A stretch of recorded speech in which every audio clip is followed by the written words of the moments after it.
한 무리의 자금이 한 달 만에 지수를 서울 남산 높이만큼 끌어올렸습니다. 바로 대한민국 금융투자사들의 프로그램 매매입니다. 그런데 기묘한 역설이 숨어 있습니다. 지수가 치솟는 동안 외국인은 왜 20조 가까운 돈을 쏟아내며 떠났을까요? 2026년 2월 코스피가 5천에서 6,300으로 질주하는 한 달간 외국인은 연일 수조 원씩 팔아치웠고 그 물량을 고스란히 받아낸 건 알고리즘에 묶인 국내 기관과 개인이었습니다. 선물이 현물을 끌어올리는 꼬리가 몸통을 흔드는 구조 함께 파헤쳐 보도록 하겠습니다. 코스피 6천 돌파라는 역사적 순간 기관이 10조 원을 방어했다는 뉴스에 안도하면 안 됩니다. 1월 22일 5천선을 처음 넘긴 날부터 오늘까지 외국인은 20조 원에 육박하는 현물을 쏟아냈습니다. 지수가 1000포인트 넘게 치솟는 동안 글로벌 자본은 역사적 고점에서 물량을 넘기고 빠져나갔습니다. 언론은 기관의 10조 원 순매수를 방패처럼 보도합니다. 하지만 이 숫자는 우리 증시의 체력이 아닙니다. 외국인이 던진 매도 물량을 국내 자금이 온몸으로 받아낸 흔적입니다. 2월 26일 하루만 외국인은 2조 6천억 원을 팔았고 기관과 개인이 합쳐 그만큼을 사들였습니다. 7거래일 연속 같은 패턴입니다. 화려한 상자를 떠올려 보십시오. 겉은 금박이지만 안에는 시한 장치가 돌아갑니다. 파티에 모인 사람들은 상자 무게가 20조 원이라는 걸 모릅니다. 상자를 들고 온 주인은 이미 자리를 떴습니다. 더 불안한 건 받아낸 주체입니다. 10조 원을 쓸어 담은 기관은 연기금이 아닙니다. 금융투자, 즉 증권사 자기매매 창구입니다. 선물과 현물의 가격 차이를 따라 기계적으로 움직이는 프로그램 자금입니다. 기업 가치를 보고 투자하는 돈이 아니라 파생상품 신호에 반응하는 알고리즘입니다. 외국인이 선물을 올리면 금융투자가 현물을 삽니다. 외국인은 그 순간 비싸게 팔고 나갑니다. 지수는 오르고 짐은 국내 자금에 쌓입니다. 10조 원을 쓸어 담은 금융투자의 실체를 들여다봐야 합니다. 이들은 국민연금처럼 장기 투자하는 기관이 아닙니다. 증권사 자기매매 부서입니다. 기업의 미래를 보고 산 게 아니라 프로그램에 따라 기계적으로 매수한 겁니다. 구조는 이렇습니다. 선물 가격이 현물보다 높아지면 금융투자는 그 차이를 먹으려 선물을 팔고 현물을 삽니다. 차익거래라 부르는 이 매매는 시장 방향과 무관하게 작동합니다. 외국인이 선물을 끌어올리면 금융투자 알고리즘이 자동으로 반응합니다. 현물 시장에 수천억 원짜리 매수 주문이 쏟아지고 외국인은 그 순간 자기 현물을 비싸게 넘깁니다. 목줄에 묶인 사냥개를 생각해 보십시오. 주인이 공을 던지면 사냥개는 방향을 따지지 않고 달려갑니다. 공이 낭떠러지로 향해도 마찬가지입니다.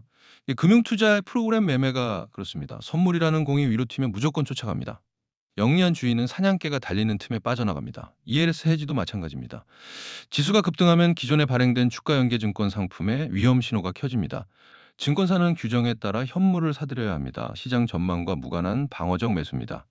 댐에 금이 가서 모래주머니를 쌓는 것과 같습니다. 문제는 댐이 터지면 그 모래주머니가 가장 무거운 흉기가 된다는 점입니다. 이 자금의 약점은 충성심이 없다는 겁니다. 신호가 바뀌면 즉시 반대로 팝니다. 10조 원의 매수세가 하룻밤 사이에 10조 원의 매도 폭탄으로 돌변할 수 있습니다. 지금 대한민국 증시는 꼬리가 몸통을 흔드는 기형적 구조에 빠져 있습니다. 정상적인 시장이라면 기업의 실질 가치인 현물이 몸통이고 파생상품인 선물이 꼬리가 되어 따라가야 합니다. 그런데 지금은 반대입니다. 선물이 현물을 끌고 다닙니다. 외국인은 상대적으로 적은 증거금만으로 선물 가격을 밀어 올립니다. 선물이 오르면 금융투자의 차익거래 시스템이 자동으로 현물을 사들입니다. 현물 지수가 따라 오르고 외국인은 그 순간 보유 현물을 비싸게 넘깁니다. 작은 조종간 하나로 거대한 시장 전체를 움직이는 셈입니다. 비행기를 생각해 보십시오. 정상적인 비행이라면 엔진이 기체를 밀어야 합니다. 그런데 지금은 꼬리 날개에 조종관이 연결되어 있습니다. 비행기가 6,000m 상공으로 치솟자 승객들은 환호합니다. 하지만 엔진이 아닌 꼬리가 기체를 끌어올리고 있다면 언제 추락해도 이상하지 않습니다. 실제로 최근 코스피 200 선물 가격은 계속 오르는데 거래량은 줄고 있습니다. 시장 전반의 매수세가 아니라 일부 수급에 의해 지수가 움직이고 있다는 뜻입니다. 가격은 오르는데 참여자는 줄어드는 시장. 이것이 건강한 상승일 리 없습니다. 장중 현물 지수의 상승에 안도하지 마십시오. 외국인의 선물 순매매 동향을 실시간으로 확인해야 합니다. 현물은 오르는데 외국인 선물 매수가 급격히 요동친다면 그것은 금융 투자를 낳기 위한 인위적 펌핑일 가능성이 높습니다. 몸통이 아닌 꼬리를 보고 있어야 진짜 방향이 보입니다. 외국인은 선물과 현물의 가격 차이를 이용해 완벽한 수익 구조를 만들어 놓았습니다. 이 구조 안에서 그들은 거의 위험 없이 돈을 뽑아갑니다. 반대편에서 손실을 떠안는 건 국내 자금입니다. 작동 방식은 이렇습니다. 외국인이 선물을 대량 매수하면 선물 가격이 현물보다 높아집니다. 콘텐고라 부르는 상태입니다. 금융투자는 이 가격 차이를 먹으려 선물을 팔고 현물을 삽니다. 현물 매수세가 몰리면 지수가 오릅니다. 외국인은 바로 그 순간 보유 현물을 비싸게 처분합니다. 지수 급락 없이 수조 원을 빼가는 겁니다. 숲속에 꿀을 발라놓은 덫을 상상해 보십시오. 곰이 꿀을 핥으려 덫 위로 올라갑니다. 발이 묶여 허우적거리는 동안 사냥꾼은 곰 등에 돌덩이를 올려놓고 유유히 떠납니다. 금융투자가 곰이고 꿀은 차익거래 수익이며 돌덩이는 20조 원어치 현물입니다. 사냥꾼인 외국인은 이미 숲을 빠져나갔습니다. 이 구조의 핵심은 속도입니다. 외국인은 선물을 먼저 움직이고 금융투자는 뒤따라 반응합니다. 선물 가격이 오르는 순간과 현물 매수가 체결되는 순간 사이에 시간차가 있습니다. 그 짧은 틈에 외국인은 최고가의 현물을 넘깁니다. 프로그램 매매의 속도가 빠를수록 외국인의 탈출은 쾌적해집니다. 호가창에 프로그램 대량 매수가 불을 뿜으며 나타나면 본능적으로 따라 사고 싶어집니다. 하지만 그 순간이 바로 외국인이 현물을 털고 나가는 타이밍입니다. 선물 베이시스가 콘텐고로 전환되며 프로그램 매수가 폭증하는 날은 잔치가 아닙니다. 외국인의 엑시트 파티입니다. 시장이 무너질 때 우리를 지켜줄 최후의 방패, 국민연금은 이미 손발이 묶여 있습니다. 연기금은 자산 배분 원칙상 국내 주식 비중을 약 15% 내외로 엄격하게 통제합니다. 그런데 코스피가 단숨에 6천을 돌파하자 문제가 생겼습니다. 보유 주식의 평가 금액이 폭등하며 목표 비중을 이미 넘어버린 겁니다. 이게 무슨 뜻이냐면 지금 연기금은 주식을 더 살 여력이 없습니다. 오히려 규정에 맞추려면 보유 주식을 팔아야 하는 상황입니다. 지수가 폭락해 피바다가 펼쳐져도 시장을 방어할 실탄이 구조적으로 바닥난 겁니다. 과거처럼 연기금이 등판해서 시장을 받쳐줄 거라는 기대는 접어야 합니다. 성벽을 지키는 최정예 수비대를 생각해 보십시오. 적이 공성 무기를 끌고 진군하는데 무기고가 텅 비어 있습니다. 대포는 군법에 묶여 발사 버튼조차 누를 수 없습니다. 20조 원어치 매도 물량이 성문을 두드리는데 가장 강력한 아군은 무장 해제 상태입니다. 실제로 국민연금기금운용위원회 자료를 보면 지난해 10월 기준 국내 주식 투자 비중이 17.9%까지 올라 허용 범위 상단에 도달했습니다. 그 이후 지수가 5천에서 6,300까지 더 올랐으니 지금은 상단을 훨씬 넘어섰을 겁니다. 연기금이 하락장에서 완충 역할을 할 여지가 사라졌다는 뜻입니다. 고점 구간에서 연기금의 순매도 전환이 관찰된다면 그것은 단순한 차익 실현이 아닙니다. 우리 시장의 최후 안전판이 제거되었다는 신호입니다. 개인이 2조 원 넘게 순매수하며 외국인 물량을 받아냈다고 언론은 전합니다. 하지만 그 매수 주체의 성격을 뜯어보면 이야기가 달라집니다. 진짜 고수들은 이미 현금화를 끝냈습니다. 지금 뛰어드는 건 다른 부류입니다. 바닥에서 주식을 잡아 수익을 낸 투자자들은 이 장세의 본질을 알아챘습니다. 금융투자의 프로그램 매매가 만든 꼬리 흔들기 장세라는 걸 꿰뚫어 봤습니다. 그들은 6천이라는 숫자에 취하지 않고 조용히 빠져나갔습니다. 한번 짐 싼 스마트머니는 시장에 피가 낭자하기 전까지 돌아오지 않습니다. 반면 지금 돈을 밀어넣는 자금의 상당수는 뒤늦게 뛰어든 신규 투자자입니다. 나만 소외된다는 포모 심리에 시달리다 역사적 고점에 불나방처럼 뛰어든 쌈짓돈입니다. 주식 거래 활동 계좌가 1억 개를 넘어섰습니다. 국민 한 명당 계좌 2개꼴입니다. 평소 주식에 관심 없던 사람들까지 6천 시대를 외치며 시장에 들어오고 있습니다. 화산 폭발 직전을 떠올려 보십시오. 땅 밑 진동을 느낀 동물들은 며칠 전 깊은 동굴로 피신을 끝냈습니다. 분화구 근처에서 뜨거운 열기를 온천으로 착각하며 수영복을 입고 뛰어드는 건 가장 둔감한 이들 뿐입니다.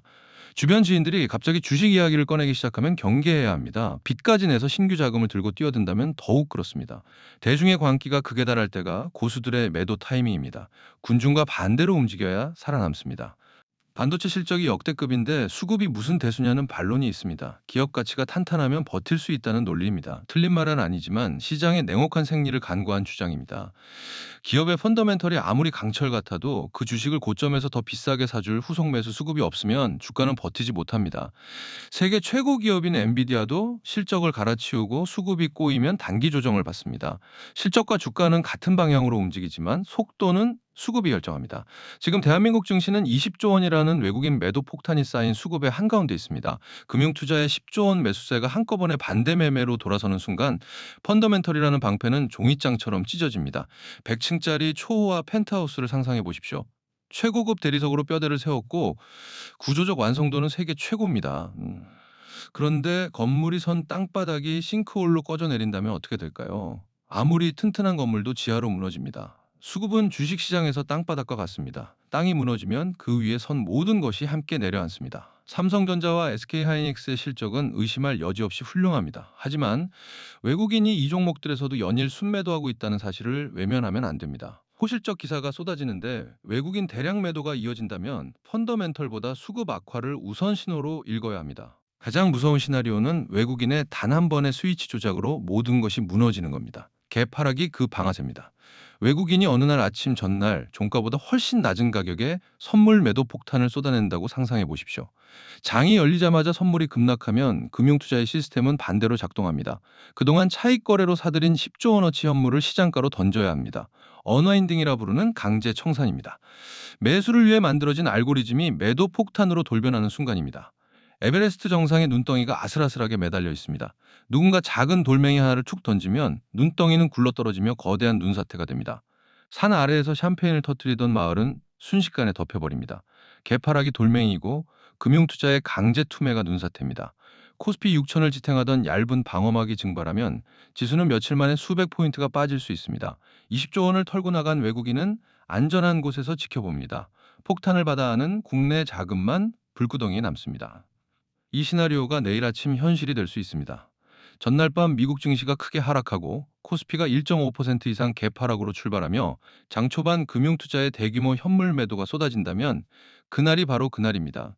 미련 없이 현금화하고 시장에서 대피해야 합니다. 6천이라는 숫자에 마비된 이성을 차갑게 되찾으십시오. 화려한 노을 뒤에 검은 쓰나미가 밀려오고 있습니다. 오늘 영상이 유익하고 재밌으셨다면 구독과 좋아요 부탁드리겠습니다. 영상 제작에 큰 힘이 됩니다. 다음 영상에서 뵙겠습니다.